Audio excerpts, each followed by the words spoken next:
Mlada kocurska manifestacija počala u holu Doma kulturi z označovanjem 50 rokov djelnosti u kulturi i teatru Miroslava Medješa i 50 rokov roboti u kulturi Radojki Lazor.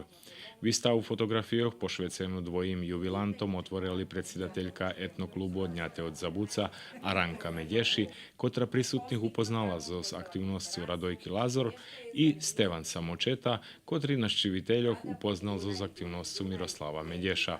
Prisutnih privital i Đura Papuga, predsjedatelj Ruske matki, i Mikola Gubaš. Po otveranju výstavy u veljkej sali Doma kulturi Monika Hardi i Aranka Medješi jubilantom uručili prihodni darunki, a prisutnih privitala i narodna poslanica Olena Papuga. Toho roku 6 dni teatra pod nazvom Vladimir Sabodajko ukazujeme budućnost. Budućnost o našoj djeci.